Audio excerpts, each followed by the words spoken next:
Welcome everyone to the last part of the Crash Bandicoot Marathon, and today we'll be taking a look at what many consider to be the last good Crash game, Crash Twinsanity.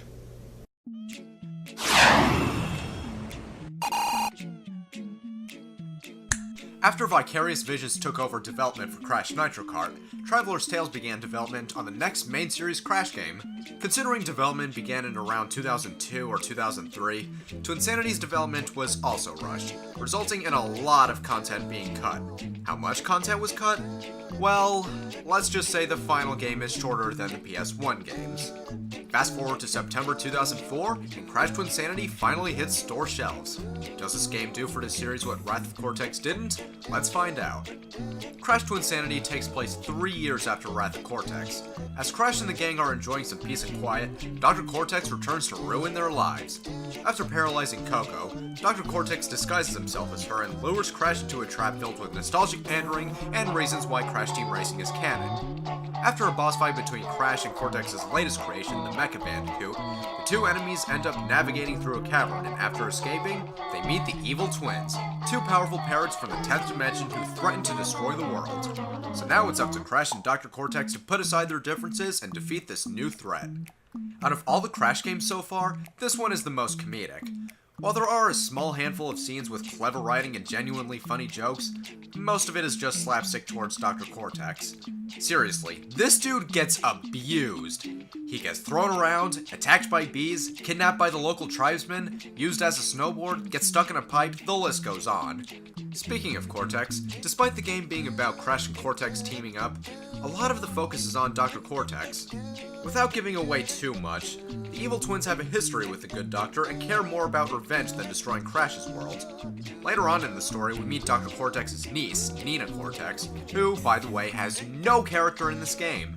The instruction manual says she loves cute animals, and Cortex says she's able to fix the device needed to travel between dimensions, but since she has no lines, nor does she have any noticeable mannerisms like Crash does, there's no way for us to tell. Other than that, something always happens in the story, and the narrative itself flows pretty well despite the rushed development. Unlike, now loading. For the first time ever, Crash Bandicoot goes open world. Well, there are still linear levels, but they're all connected by 4 different hub worlds. While certain crates like the invisibility crate and slot crates were removed from the game, thank God for the latter, we get a new crate that's handy for detonating Nitro and TNT crates. While it's nice to take out Nitros from a distance to clear a path, running into them while you have Aku Aku is just as effective. What the hell?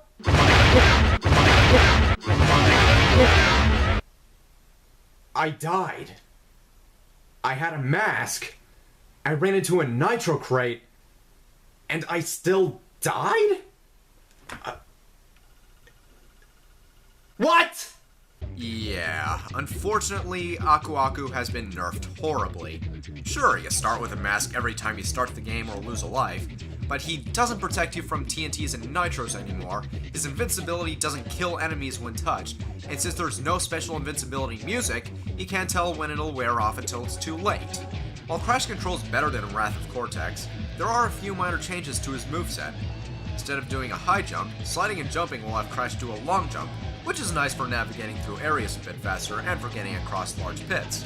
And Crash is the only character who can double jump.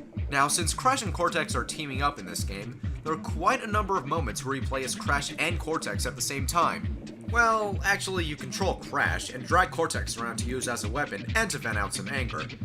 This is for kidnapping my girlfriend. That's for tricking me into thinking you were good.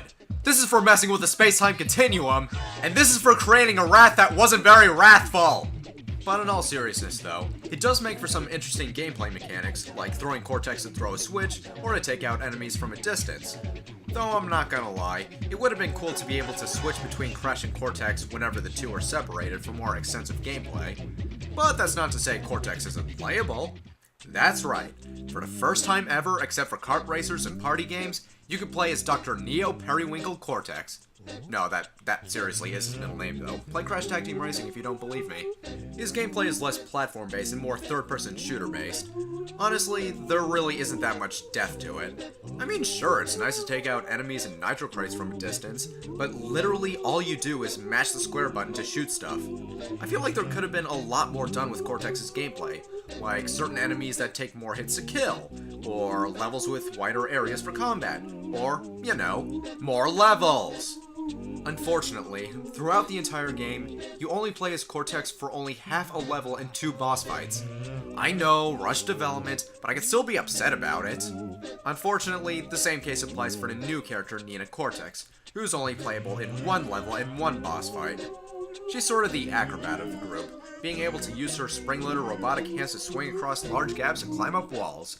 And, thanks to these arms, she can also take out enemies and nitros from a distance. When it comes to gameplay, Twinsanity is the first Crash game to have a Mario 2 or Sonic 3-esque style of gameplay, where multiple characters have the same poor gameplay, but with their own unique abilities. The only problem with this is that Crash is playable more times than Cortex, Nina, and maybe even Crash and Cortex combined. I guess if Traveler's Tales had more time with development, Cortex and Nina could have been played more times than they are in the final product. And if Traveler's Tales had more time with development, then there would also be fewer glitches. While a lot of these glitches you have to actively search for, there are also quite a number of little bugs throughout the main adventure. Even though they don't really affect the gameplay and some of them are quite amusing, Traveler's Tales should have spent a bit more time fixing the bugs. And if you think that was bad, I heard the PAL version was worse, and even has slowdown during the CGI cutscenes.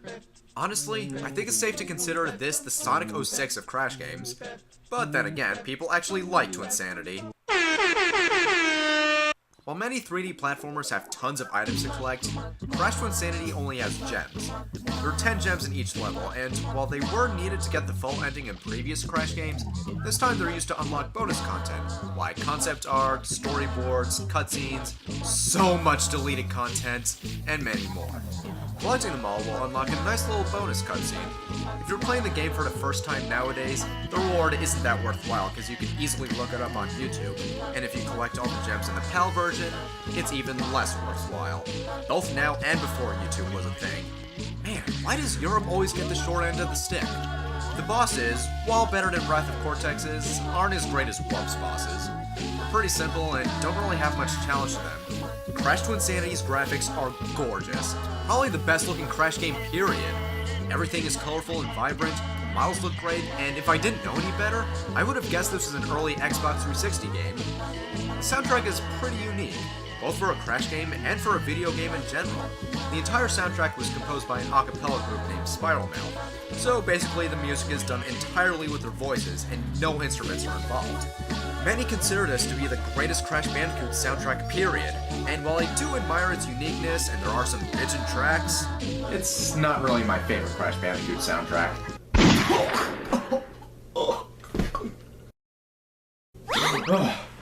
Man, can't a guy have his own personal preference?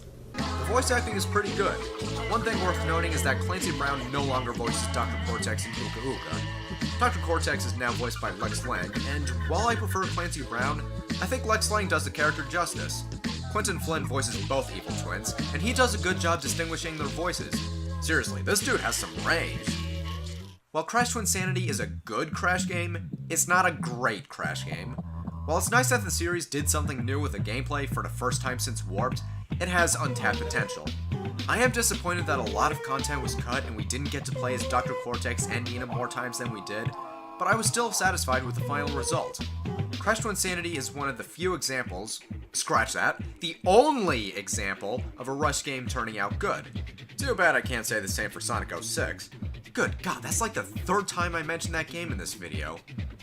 I'll give Crash Twinsanity an 8 out of 10. What have I got?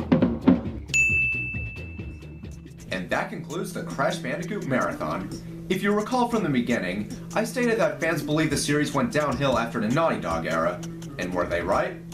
Well, to be honest, yeah, they were. But that's not to say the rest of the series was terrible. Sure, these games were either rehashes, not as polished, or had untapped potential. But the post-Naughty Dog era of Crash games are still pretty enjoyable on their own. If you've only played the PS1 games and haven't played the rest of the Crash Bandicoot series yet, give them a shot. You actually might end up liking them. Though you'll probably still think the Naughty Dog games are better.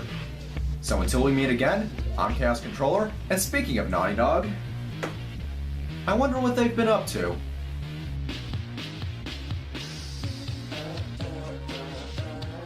My duty is to protect you. Call me thrice, and I shall grant you special powers.